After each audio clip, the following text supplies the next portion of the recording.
So another quick story. You know, you'd be sorry you gave me the mic. Two fish swimming down a murky river, and they swim into a concrete wall. One fish turns the other and says, "Damn." But seriously. It's the only way I know that I can get you to stop giving me the microphone. All right, welcome back. We've had some wonderful discussions this morning, and it's really been a terrific segue from our first panel on virtual versus bricks and mortar institutions to our second panel, and I need to get the title, which is Ocean Data Sharing and Analysis. And this is a distinguished group that seems to be slightly missing in action. One of them must still be checking the email. Anyhow, Peter, I'm going to leave it to you to introduce your panel members, but we're very, very pleased to have this panel chaired by Dr. Cornillon from the University of Rhode Island. Peter, please take it away. Thanks. Is Dawn anywhere? We're missing one of our panelists. Okay, I'll introduce the panelists after hopefully a short introduction to the topic, and I'll introduce them as each one answers a question or addresses a question. So what I'm going to do is maybe a little different than what the other panels have done. I'm going to try to present a scenario of a scientific problem followed by how I'd like to interact with that problem. And then we'll look at where we are today and where we'll be in, say, 2030. So the problem that I want to look at has to do with small-scale structure in the ocean, which is a problem that actually comes up or is a parameter or processes that come up in a lot of the small-scale or in situ observations that take place. One of the things about numerical models today, the large-scale ocean models that are designed to look at climate change generally are coupled with atmospheric models and operate at a very coarse scale, 50 to 100 kilometers, and then they're run for a long time. And at that scale, that means that each point in the model is representative of what's happening for that 50 or 100 kilometers. There has to be some way of characterizing the physics, the processes that happen at smaller scales, and that's the small-scale parameterization. And to get that right is absolutely critical in these models, as these models move energy from large scales to small scales back and forth. So I'm going to show you first, I'm going to try to show you, this is a satellite image from a recent sensor, VIIRS. It was launched about a year ago, year and a half, well, 2 years ago now. And it's a very high resolution center. And I'm going to focus on that area in the small black box. And what I'm going to do is I'm going to look at the magnitude of the sea surface temperature gradient in that box.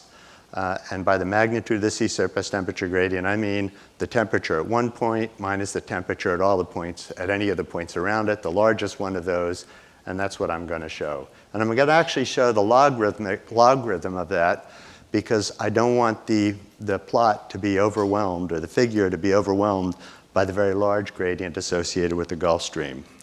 And this is the image that I got when I did that. And I've probably looked at 100,000 satellite images in my career, and when I saw this one, I said, oh my God. The structure in this is phenomenal. This new sensor is amazing. You can see there's that red square, by the way, is about 100 kilometers, a little over 100 kilometers by 100 kilometers. So it's at that scale, or maybe a quarter of that scale, that the numerical models are trying to parameterize. They want to parameterize the physics that's at those smaller scales. And what you can see is there's a dramatic amount of stuff that's happening at smaller scales. Up until recently, it was assumed that the processes that were happening at those smaller scales, or the movement of the ocean at those smaller scales, was simply being affected by the larger scale motion. Now what we're finding is the processes at these smaller scales are actually critical to the flux of energy from the large scale to the small scale. And unless we get that right, our large scale models aren't going to work quite right. So it's it's critical that we get that right. This is a beautiful image, and actually the resolution, it doesn't look as nice on this screen as it does on my screen, but it's amazing.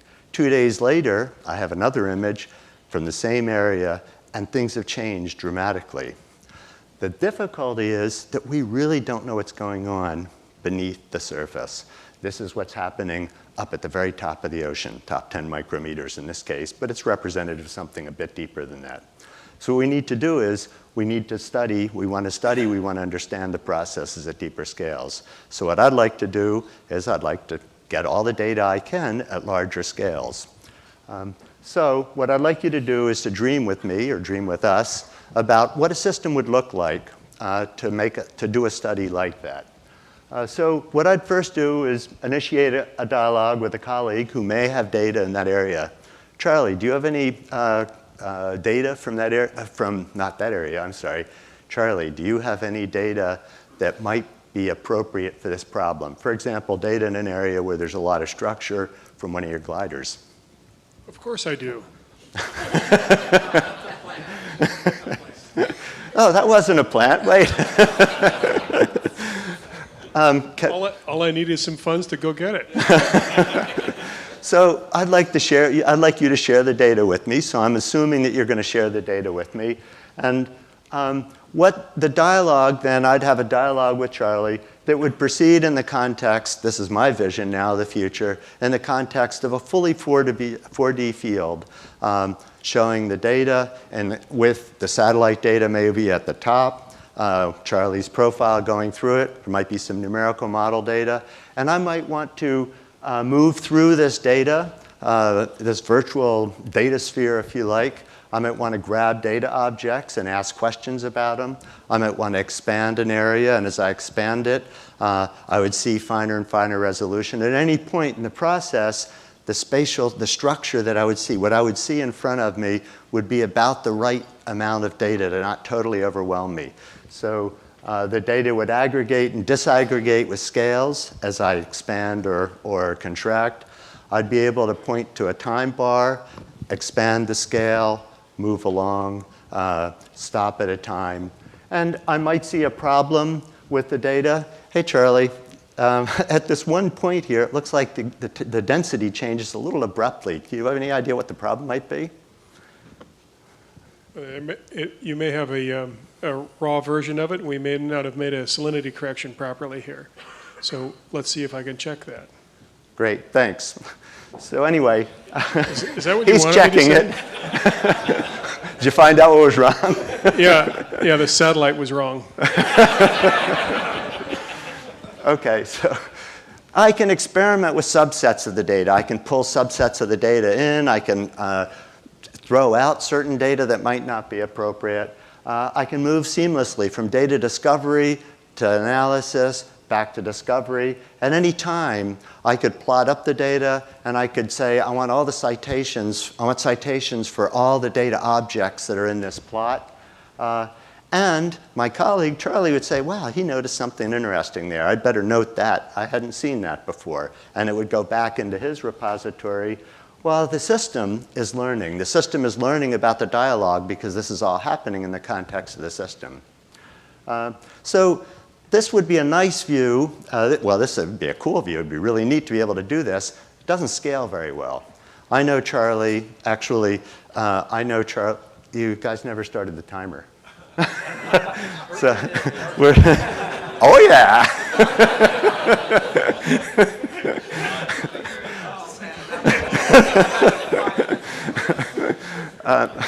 Okay, now where was I? He can dance. He can dance.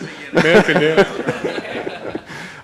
Right, so it doesn't scale right. It turns out I know Charlie because we bound on a cruise together. I remember I had to, he was on shift, or what do you call it when you're in a boat? It's he was on watch on the ship. It's a watch, and it's a ship. And I was asleep. Okay? And all of a sudden, I feel this thing squeezing my toe. The room's totally dark. I open my eyes, and there's this thing in front of me with these flashing red lights all over the head. And I said, oh, my God. But that was Charlie. So I know him. So I was able to go to him because I know him, and so I could ask him. And there are other people that I might know in the audience as well. But there's a lot of data out there that from people whom I don't know. And I'd like to be able to look at different areas in the ocean, different structures, et cetera. So that, it's not, knowing an individual isn't going to scale. So what my colleague and the data set curators that I queried, what I'd really like them to be is maybe HAL 9000, for those older of you who know the movie. You are dating yourself. Siri, can somebody turn off his mic, please? Siri, Watson, OK, Google. Wait a second, are we having a few too many Mai Tais? OK, maybe I had too many Mai Tais last night. But back to reality. What I'd like to do, that's my vision of what the data world would be like. It could work in a virtual institution, as we just discussed. It could work for retrospective data, as I was talking about, or it could work for real-time data. I could be sitting in the Interspace Center at the University of Rhode Island, looking at a glider or a vehicle, an AUV, that's been put in the water by Falcor, and I could be looking at one of these structures. I have a satellite image. I say, whoa, look over there, and they would look there. That would be really cool. Is this vision complete? If not, what's missing? These are questions that I'd like the panel to address. How much of this vision is possible today? How much do we think will be possible in 2030? What are the obstacles to achieving the vision? And how might technology help us address these obstacles?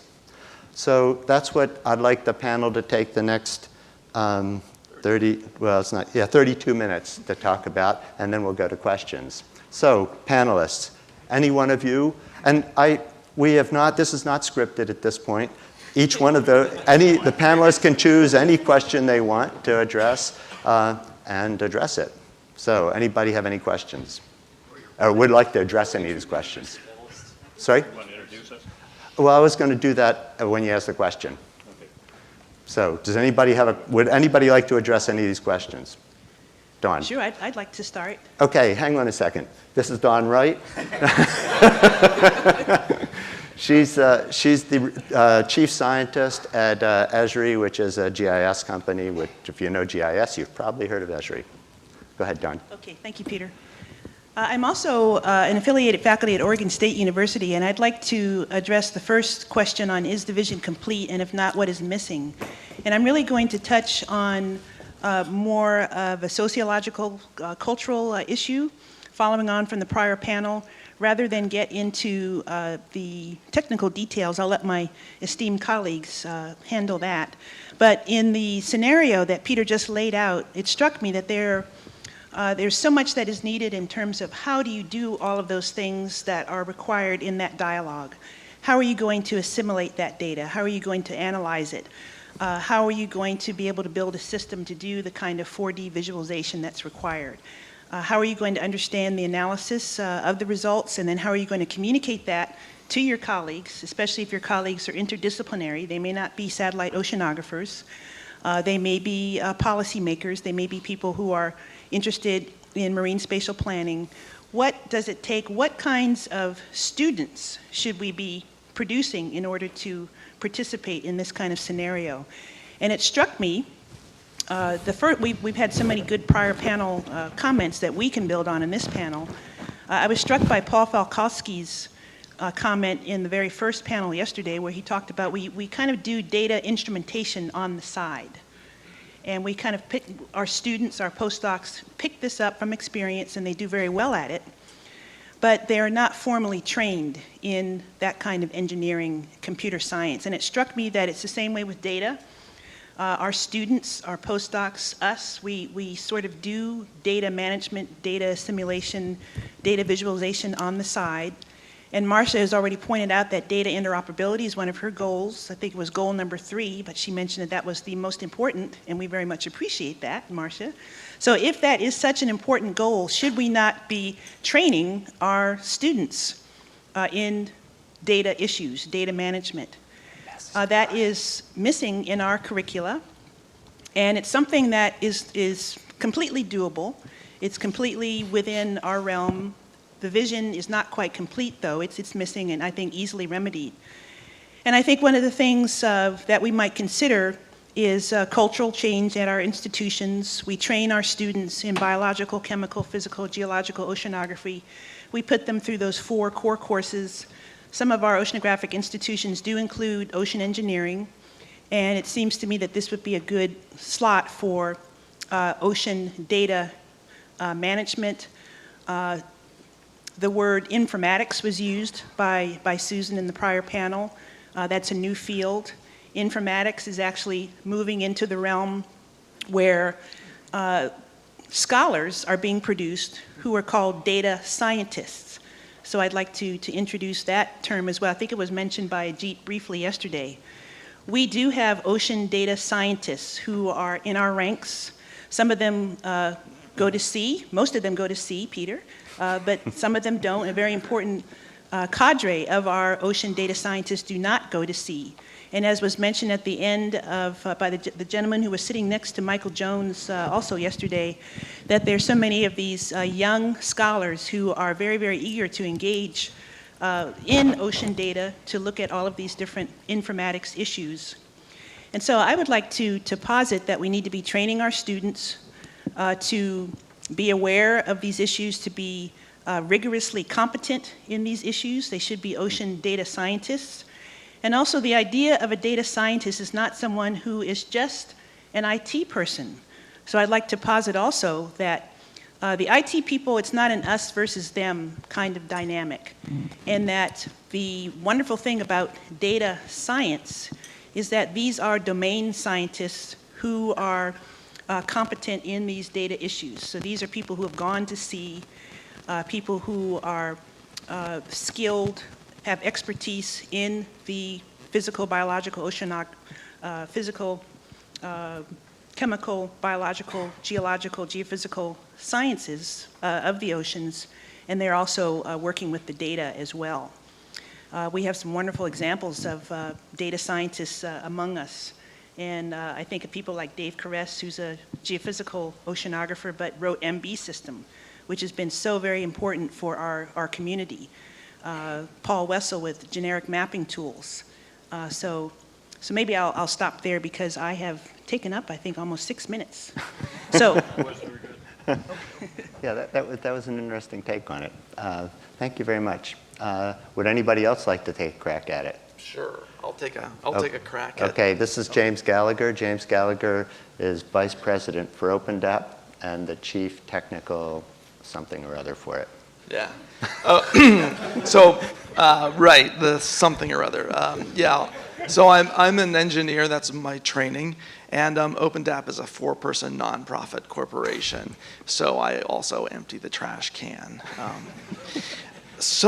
And we're also a completely distributed organization, but that's not really what I'm going to talk about now. So I'd like to talk about how much of this is possible now, and touch on 2 different things in that. Relating to that. And the first is about open data and about how actually I got involved with data access and data access software.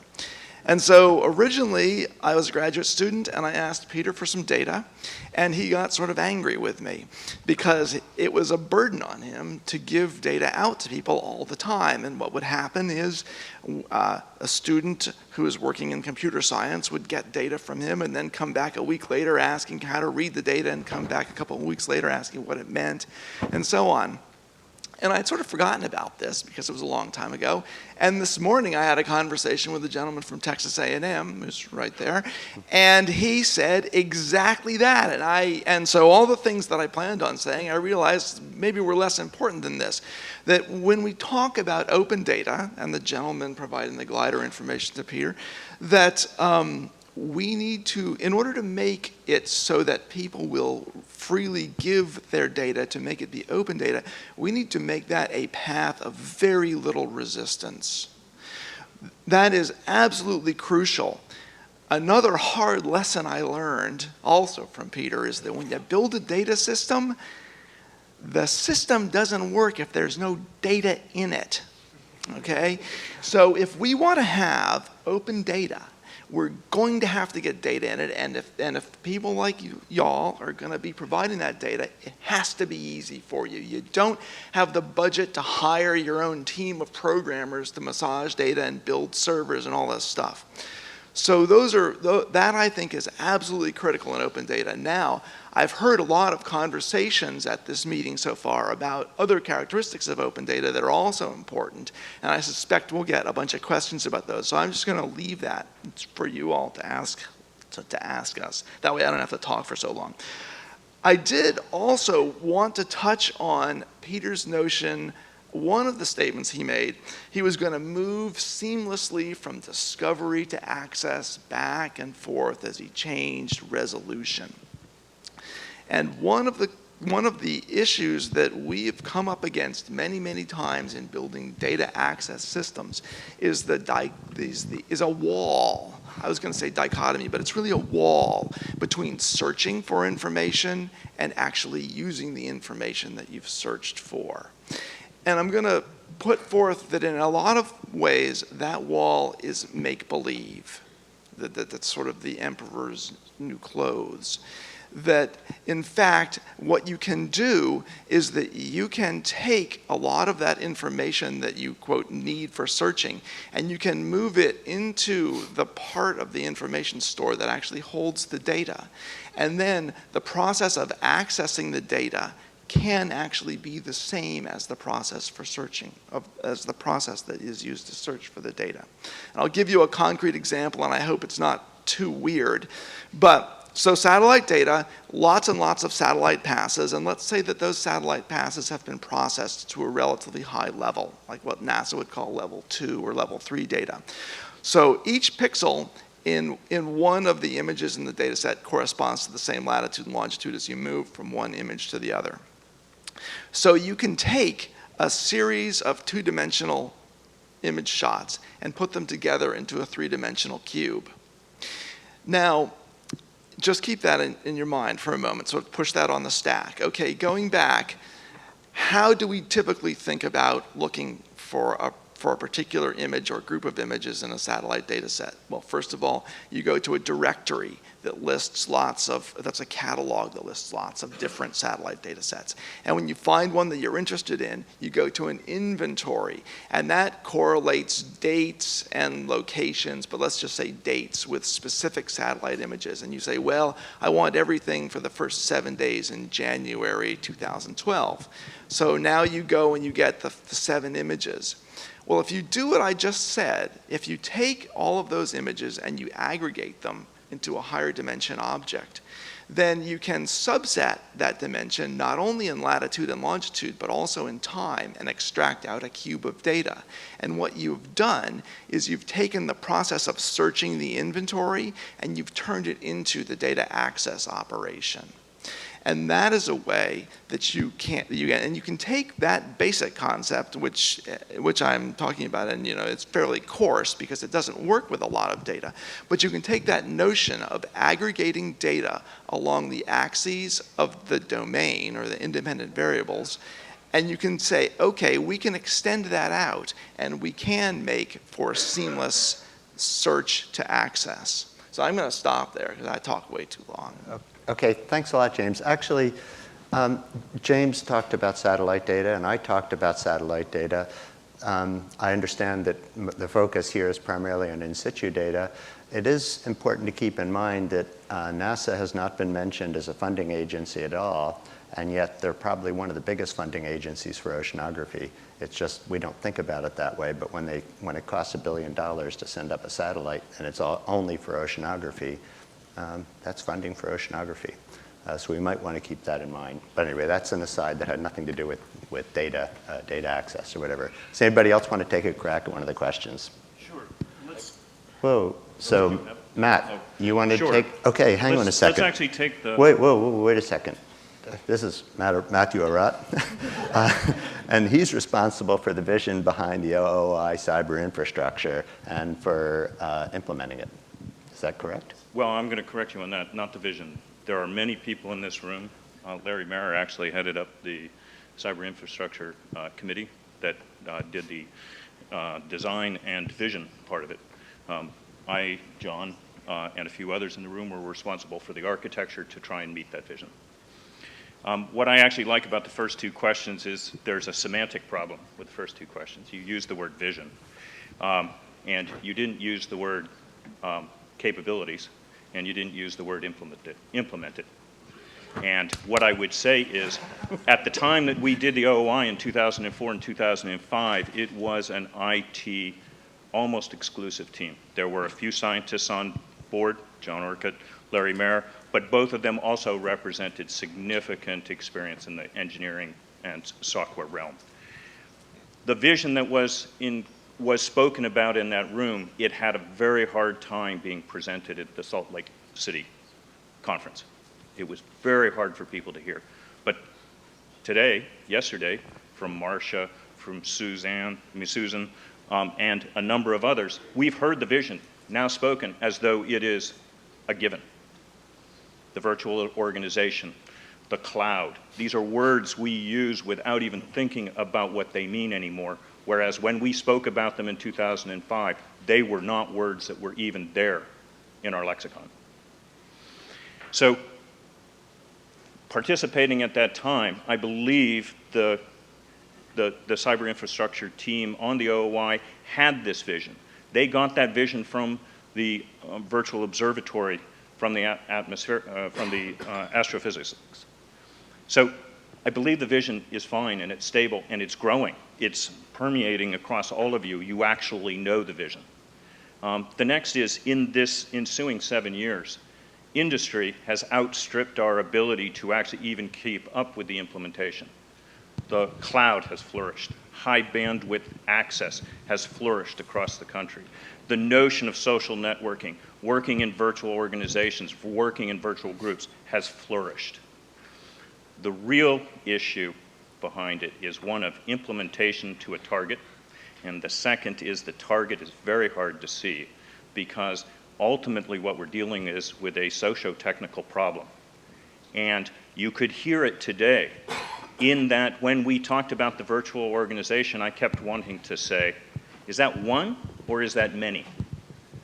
And there was a spectrum of choice if you listen to the language on the panel. I think Oscar, from my perspective, hit it correct. Virtual organizations are based on domains of interest, not on scientific, on the brick and mortar notion of institution. They're different, they're completely separate concepts. As soon as you go there, you then have to ask a separate question. What is the individual versus the community? Ultimately, all work pretty much gets done by the individual. Do you anticipate that the individual will be capitated or belong only to one virtual organization? If, in fact, they don't belong to one virtual organization, how does the individual conform this information to meet your vision of this four-dimensional ability to access data from anywhere in a way that is conformant to your perspective? And these are the real sociological challenges. The technical ability is there, but being able to marshal the resources and the focus to implement with a certain amount of exactitude to actually deliver on that vision, being responsible for the OI, I can say, is extremely difficult. So a big obstacle is sociological. Is that the bottom line? Correct. I'd buy that. Anybody else want to take a crack at one of the questions? Take a crack. Okay. Brian Sullivan is the Google Oceans project manager. Did I get it right? Project, doesn't matter. Okay. So I want to take a slightly different take on this. So you've outlined this beautiful mission and the vision, and in some ways it's kind of the Mission Impossible, James Bond, ocean exploration, immersive experience. And so, I mean, it sounds like a great thing. I mean, who wouldn't want it? And let's say a mix of private industry, whether it be ESRI or Google or any of these other ones, or a government thing builds it, and we bring it to you and it serves up your petabytes of data and you can swim through it and everything else. The thing I'm worried about is after you put on the goggles and you say it's great, Peter, your first question to me is going to be, so I assume this runs my Fortran code, right? And I'm going to be honest with you, the answer is no, it doesn't, and it's not going to. And so I want to talk a little bit about maybe the piece of like what we think is possible today and what really is possible today. And actually, before that, there's one other question that came up with the idea of like systems. Is this one big system or is this lots of little ones? And I think this has come up again and again throughout the conference. It came up for boats, it came up for ROVs, and I think it comes up for data systems as well. I mean, the reality of it is we can design one massive system, and there'll be constraints on that because we'll want it to do everything. But I'm from the private sector, and my feeling is that we're going to go off and we're going to develop a smaller system that will do something, and it will do something today. And you guys will be doing similar things, and I think what matters is that we have that interoperability between them. And I think there's lots and lots of products that are coming out, so if you have your data in Google, you can easily bring it to ESRI and vice versa, and as more and more of these aggregators are coming out, it's moving data between them that's valuable.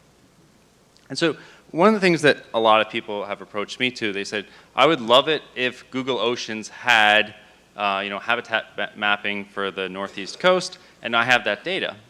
And someone else says, I really wish Google Oceans had sea surface temperature. And my life is now a lot easier because now I can give an answer that I couldn't give a year ago. It says, I agree with you, put it there. And so we now have an ability that anyone that has this type of GIS data, you can submit it to our repositories, and we'll make it easily searchable and discoverable. That's what Google does. And Esri's building out very similar things, and as we mentioned before, we're making it easy to kind of bring that data between the two of them. So think of it as kind of the YouTube for maps. So if you have a whole stack of cat videos or a whole bunch of dolphin videos or the other things, like you don't want to set up your own server for that. You don't want to index it. You want the world to discover it. If you put it in Google, we can search for it, and instead of returning a web page, we'll give you a map that's fully interactive, and you can work with on that. And so if you have data that you'd like to bring in, you can do that, and I'm happy to help with you. But you're going to do the heavy lifting on that, and I'll give you as many tools as possible to make that discoverable. And then I think there's another technology that we've come out with, and I'm not here to push a product or anything else. I just feel that this is something that a lot of people would be interested in if they knew it was out there. And so one of the luxuries of being in a private company that has a lot of cash in the bank is that we get to kind of say, I'm not worried about quarterly returns, I'm not worried about my next source of funding, so we can look longer term. And so we had a bunch of really smart people from NASA that said, okay, we're engineers here, we want to tackle global issues, and we're finding our data sets don't work for it. And so we've built out these analytical capabilities that we have taken the entire 30+ years of Landsat data, and it's all on disk. So everything you've described, you can do that in 1 or 2 lines, and you don't have to pull everything back up for it. And it was built with the idea of we wanted to do analysis, visualization, and everything else on top of that. And so some of the examples of that are we're doing deforestation, quantification in the Amazon. And again, these are local researchers that have built out their own analytical capabilities, and they can run it for a small square in the Amazon, and maybe it takes 3 days to process. In Google, you can do that in basically real time because we'll parallelize the whole thing. And if you want to do it for the entire Amazon basin, you just need to zoom out. So if you could play the video real fast in the background. This is one example of a product that we've generated. So this is 30 years of Landsat data. Anywhere you go in the world, you can now visualize that change. And so this is a visual piece of it. And remember, there's all the scientific work behind that as well. And so the Exploratorium started to take some of this work and make it an interactive piece so people can really visualize this well. The size of the data for this, I think you have about 9 displays set up to visit that, so it covers a good piece of the wall. To fully show this, you need 900,000 displays in high def set up there. And so what does fast mean when you can do this in real time? It means you can swim through that data the way you described. This is Las Vegas sprawling here, Lake Mead's coming and going down at the bottom. So it means you can work with it in real time, which means you can actually start doing that exploration without a hypothesis and see what jumps out for you. It also means you can take on projects that you couldn't do before because you really want to do it at the global level. And so these are tools that are available, and we've built them for the research community. When we release these things, we've had commercial industry banging on our door with suitcases of money trying to get access to it, and we said, that's not our intent now. It may eventually become a commercial product, but it's for research now. And the metrics that our team uses for how effective we're being is how many publications in the scientific community are leveraging this. And I think there's a huge opportunity here for oceans to take advantage of these type of things. Things are a little bit different in oceans, but we don't need oceans tools. Like Google builds general platform tools, and we just want to put ocean data in there and let you guys loose on it. And so if you are interested in gridded data sets, we can do this at a very large scale. Vector, we're getting closer. I can't bring all the in situ sets in yet, but anything that's gridded, we can scale it up. That's not a problem at all. I mean, Landsat alone is just about a petabyte, and that's laughable for us. So if you have bathymetry that you want to bring in, we want to make that work for you. I mean, the sea surface temperature thing you did, I think, is incredible. But as soon as you do that local question, your next one is, well, where else does this occur, and where else in the world it is? And if you want to do that analysis for the rest of the world, scroll out, and you'll have it.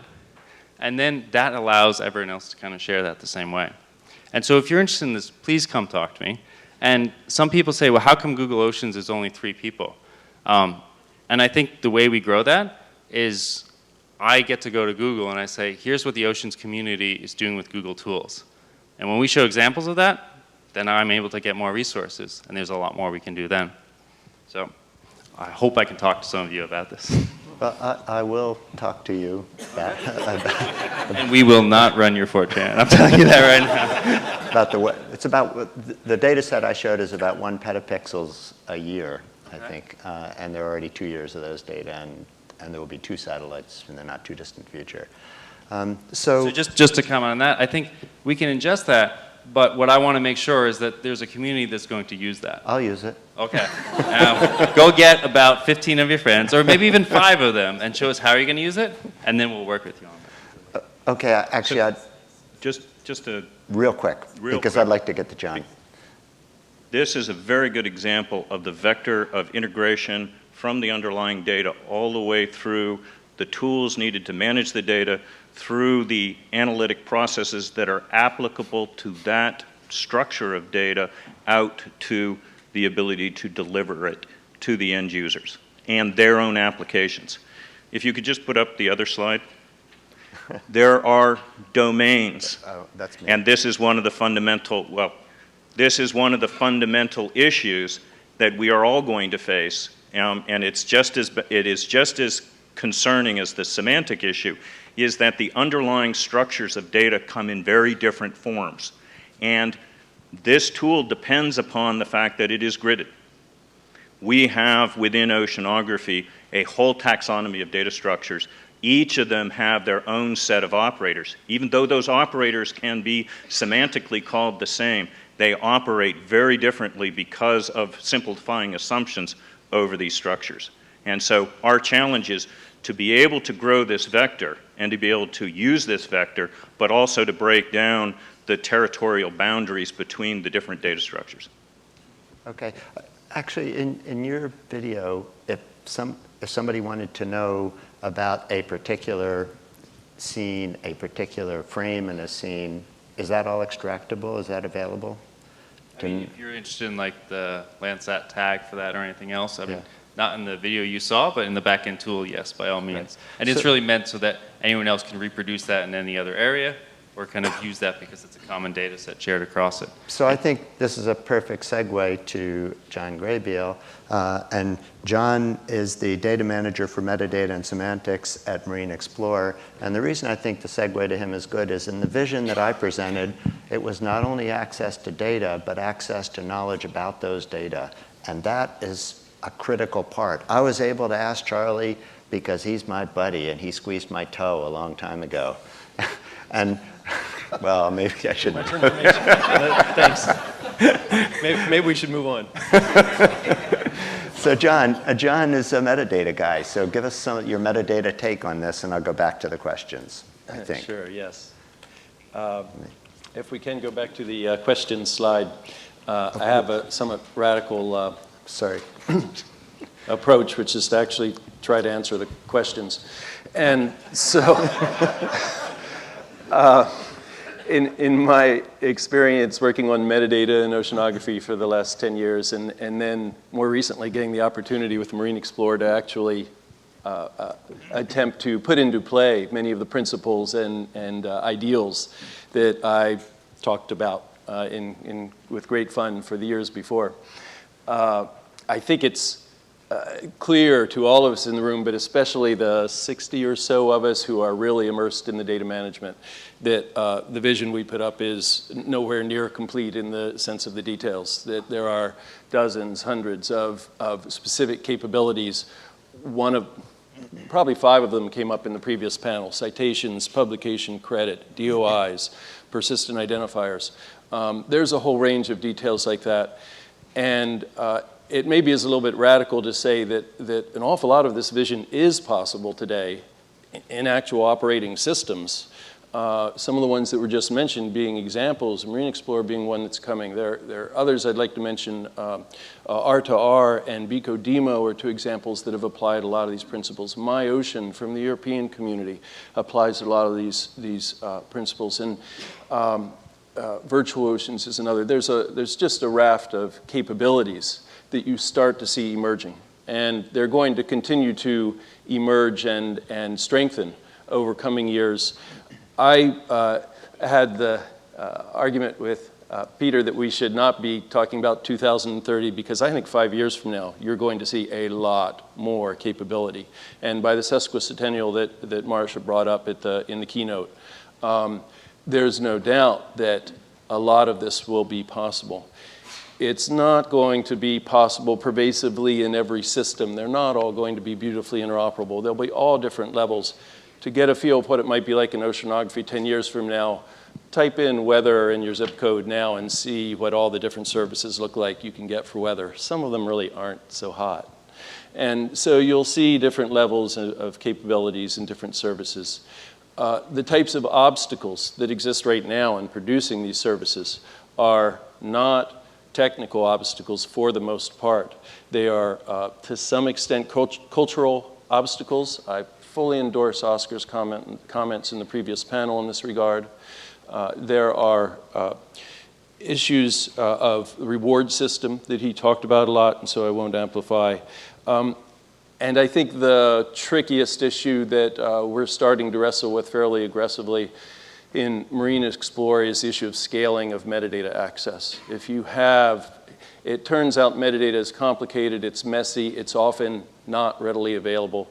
And if you want to get metadata for all the ocean assets that you're trying to import in a system like Google Oceans, Virtual Ocean, Threads, there are some protocols and standards that help you right now, but they aren't widely adopted throughout all the providers of ocean data.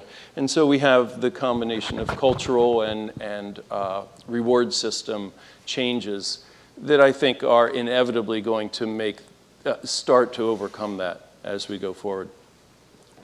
So the final question was about how technology can help address these obstacles.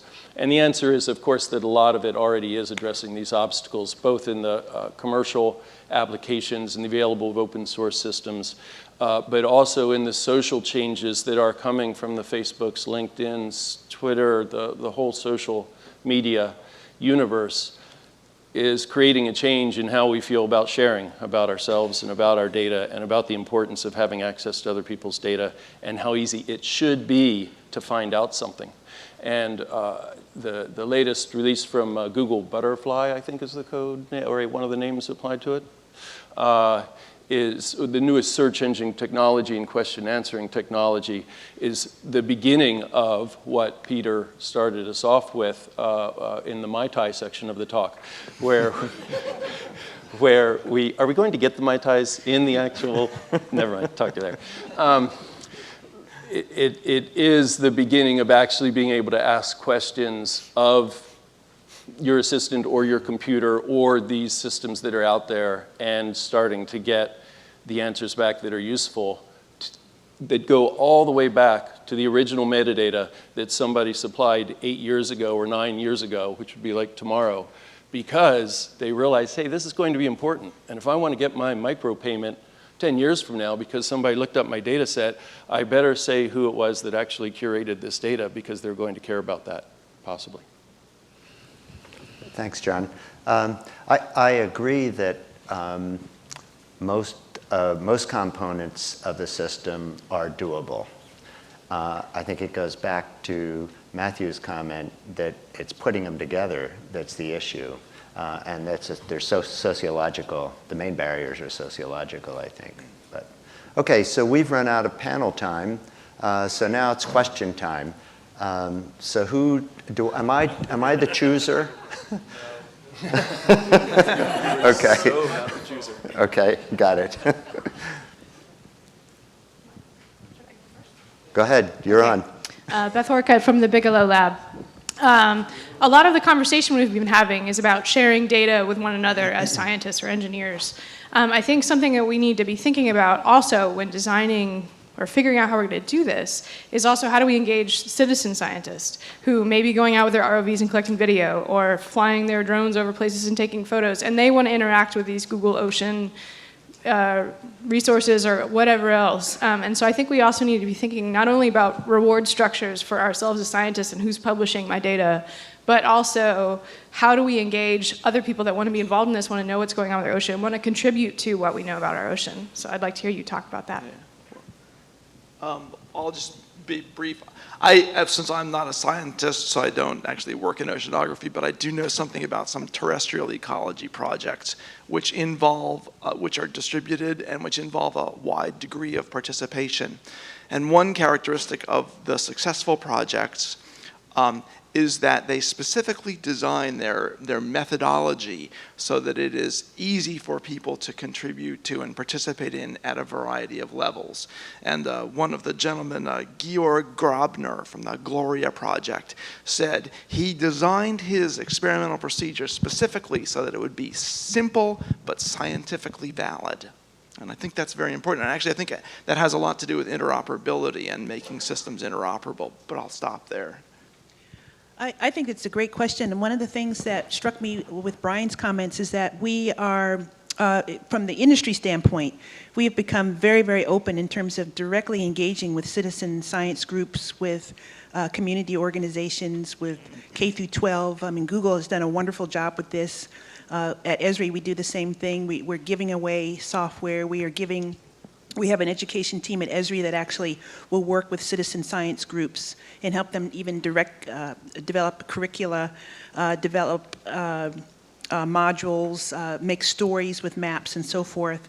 And so I think this is endemic of a cultural change from industry standpoint as well, because we're talking about culture changing across the academic oceanographic science community, but with Google talking about how they are going to engage with researchers and not sell your technology to companies, to me that sounds like a very radical, forward-thinking concept.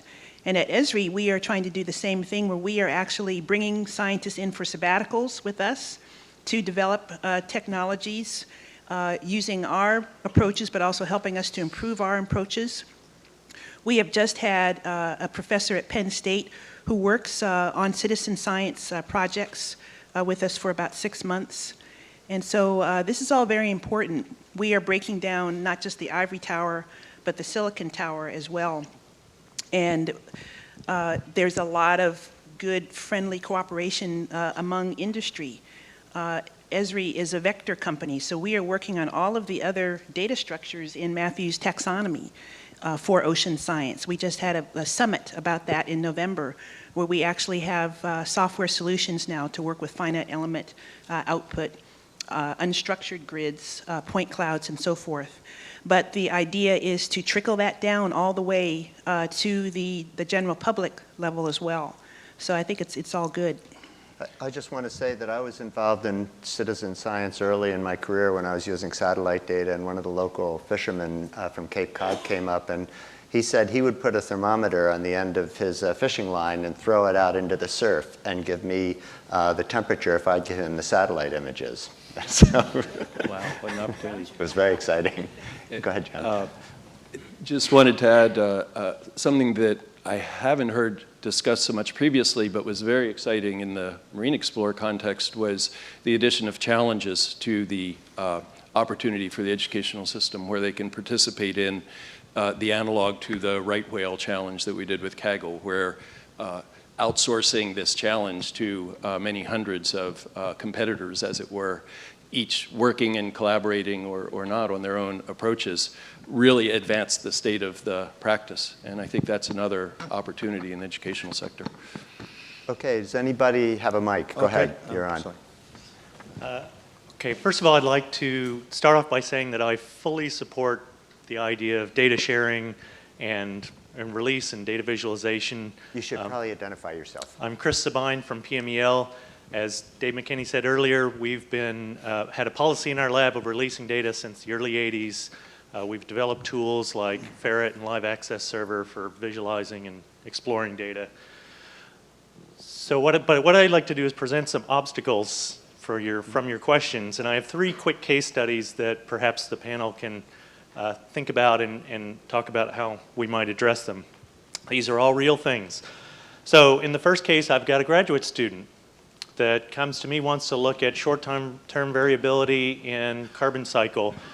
So she works for months to put a CO2 system onto a mooring at Station Papa. She goes out to sea and deploys it and works very hard. She comes back at the end of the summer, goes back to her classes. Following summer, she's ready to start working up that data, and one of these data scientists that's sitting at their computer sees that there's this great new data set that's coming from the Papa mooring and contacts us and says, I've got a paper that I've just written on this, exactly what my graduate student was going to write on. What do? Second case. How many cases do you have? 3. I have 3 quick cases. Second case. Can you make it 2? In my lab, I've got 200 moorings that we service a year. I'm busy writing proposals to try and keep all those moorings going. I get 10 inquiries from 10 different people looking at 10 different moorings saying, I see something odd on this. Can you look into it and help me what's going on? Just like you asked Charlie, I'm in the middle of writing my proposal. I can't get to that necessarily everyone right away. I get another message 3 days later saying, why are you holding me back from publishing this paper? Are you trying to stifle my ability to work with these data? Third quick case, someone takes that data, publishes it, and it just so happens that that one particular mooring, it ran out of a standard gas, showed a little jump that just happened to correspond with a time when there was a bloom. They write this whole beautiful paper about the CO2 signals that were corresponding with this bloom. It's all fake. It's all wrong because the CO2 system ran out of gas, and they never contacted me to find out about what might have been happening with the system that caused that jump. Okay, so thank you. Matthew, sorry. I believe what you have to do is look at how communities work. And there are different modes of what will you call sanctioning. Because in each of those cases, the norms for the community are all violated by those 3 cases. And so the question is, do you build in the system up front abilities to block such behaviors, or do you choose to build in mechanisms that are feedbacks that develop over time what are the appropriate responses to inappropriate behavior? And I think that if you take the approach of being in the loop, proactive, you are going to immediately stifle innovation. I would just quickly comment that the vision of the system I had, I don't think that would be as much of a problem, because the information would all be there, instantly accessible, and it would be up to whoever the scientist is to look at that information and make use of it. Yeah, the thing that's missing now is, in the first case especially, I think, is the identification of these entities as first-class members of the web, if you like, such that when someone says, I have a question about that thing, that data stream, that mooring, that whatever, they can go directly to the page for that data stream or mooring. They can see the comments that have been made before. If 10 people have called you up about that glitch, the last 9 see that the first one has and +1 it. This is the social approach to wrestling with that large-scale issue. It's not there yet in this community, but you can see these companies starting to put it into place. Could I also add that this is, your use cases are perfect examples for training our young scientists, training our students. And it goes back to the point that I was making about the curriculum that's needed in ocean science. I think it was Leighton who mentioned the ethics surrounding data issues. You touched on a couple of ethical issues that we need to make our young scientists, well, I don't want to just give up on our senior scientists, but certainly the yeah. School, it's okay. But certainly our young generation, our emerging stars. There is curriculum that exists. There is a curriculum that Oregon State and Penn State and University of Minnesota has been working on in terms of the ethics of all kinds of data, where these kinds of use cases would be perfect, and these kinds of things can be plugged directly into an oceanography course. I would also point out that the person that published without contacting me was in Europe. So Totally different norms there. So there's the international cultures. It's different in Canada. I mean, there are important differences in our cultures: U.S., Canada, Europe, Australia, and so forth. So very important. So who has the mic now? Hello. Where are you? Leighton again. We keep on going back to it. It is a reoccurring thing. The change of thinking in the community, the fear in that question about publishing data, about getting it out of there, what people will see. Also, we deal with a lot of scientists who don't want to release that data. And as much as we're all clear thinking here, I've supported 70 science cruises, and getting it out there is quite worrying. Also, there's this single point.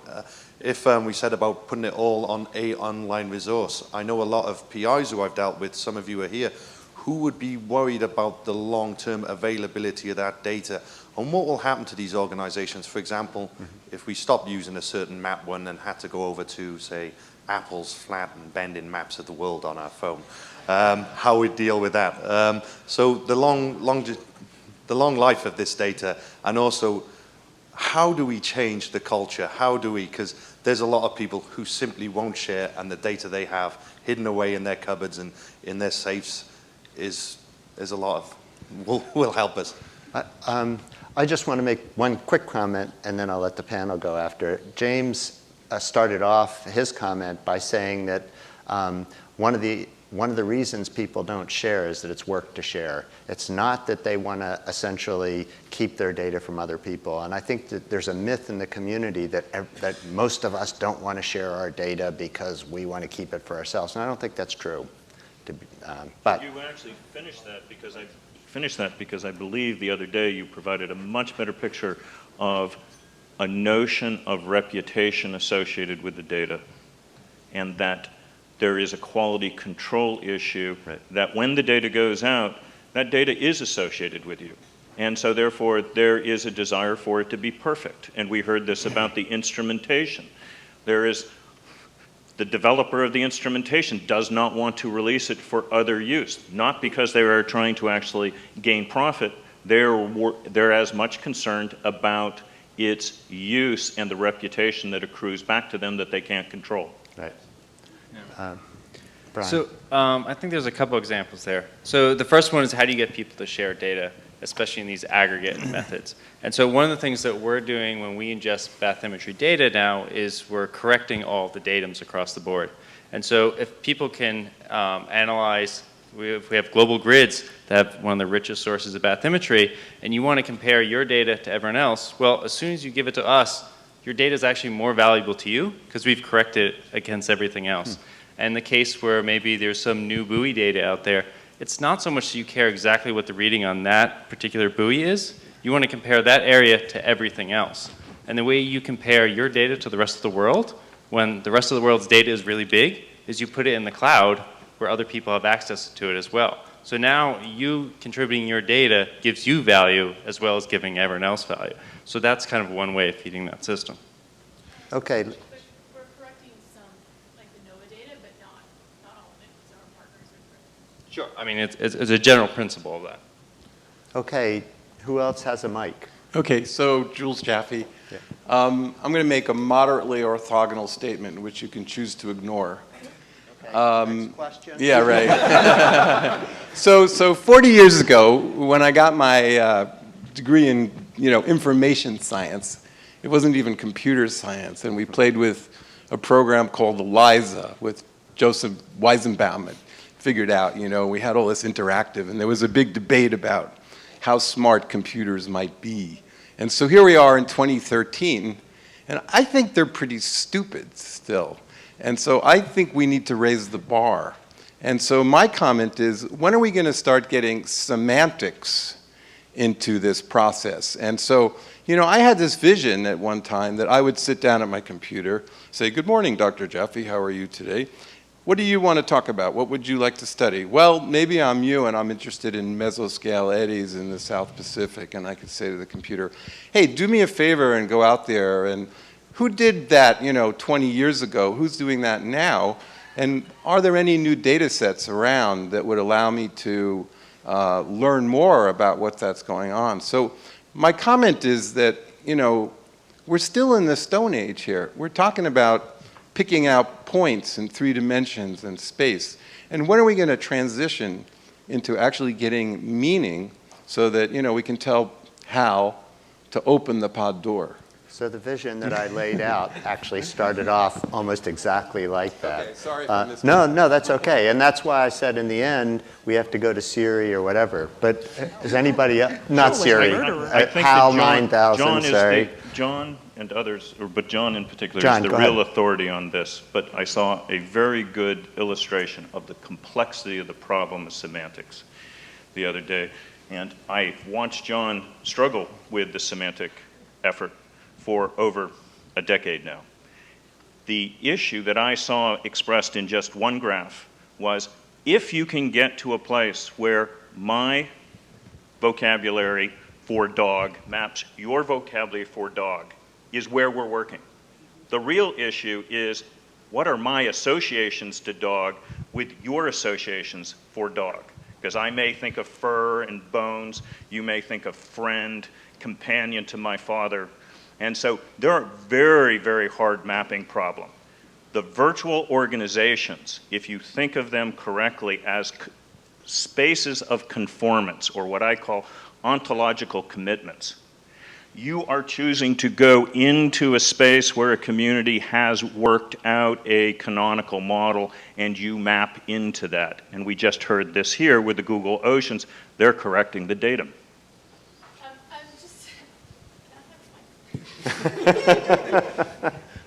I can speak to that. I mean, I think the general question was basically like, we're correcting some things. The idea is, the technicals of what is and isn't correct is the issue. The idea is we can add value when we aggregate things, and then make that useful to other ones. But as to Jennifer's point, I'm not saying every datum in Bath imagery is perfect. Walked up to me. So we're only working with NGDC on correcting a small data set from the NOAA NGDC archive, but working with them on doing it. All the other data, we rely on our partners to correct it. So Vicky Farini has worked with this closely over the last 4 years to edit all the UNOLS fleet 100-meter high-res synthesis data, and David Sanwell, Walter Smith on the low-res, Imbari on insets and that kind of thing. So we're working with the community to do the best job to curate the ocean data. To close this question, I'd like to give a concrete answer. The sesquicentennial of the HMS Challenger is when you will have that. Be patient. Okay, thank you. Any more questions? One more question we're going to take. Should I read this? Okay, so I'm reading a question that was sent in from Mike McCann at Imbari, and what steps are needed to solve the sociological problems? I think Brian more or less answered that, but we can, if you have any thoughts. Could you repeat that, Paul? So what steps are needed to solve the sociological problems? I would like to take that one because I have a note written up in advance that helps me. I think we have talked about to some extent, and talked about how to some extent technology is going to help us solve some of them, and the progressive retirement of people who are not used to the new ways of doing things and entry of people who adopt new ways of doing things. It's a natural transition. But I think one of the questions that we had in an early version of our slides was, how can we do this faster? How can we encourage the adoption of better ways of doing things? And I had written up a little response for the Schmidt Ocean Institute a few years ago in the same context of how can the Schmidt Ocean Institute encourage data practices that are better and so on. And short shortening the list quite a bit given our time constraints, but one thing was share ocean data, which I was very pleased to discover last night in some conversations with Nathan and Captain Heiko, thank you. I think that's really coming along very well for the Falcor, and I think for that and the rest of these, there's work that can be done to extend it to wider foundation or foundations that are interested in motivating this change. But establishing community collaborations, which is something that Marcia mentioned, facilitating data analytics and semantics is something that can be done when you have those collaborations and gets into addressing the issues that Matt just raised, and really developing the discipline of oceanographic informatics that Dawn was talking about earlier, and even making it possible to measure those disciplines and the level of informatics we provide. All of these things are very susceptible right now to being motivated, accelerated, improved by the application of a relatively small amount of money from whatever funding organization thinks it's important. And that's what I would advocate for, to move that forward.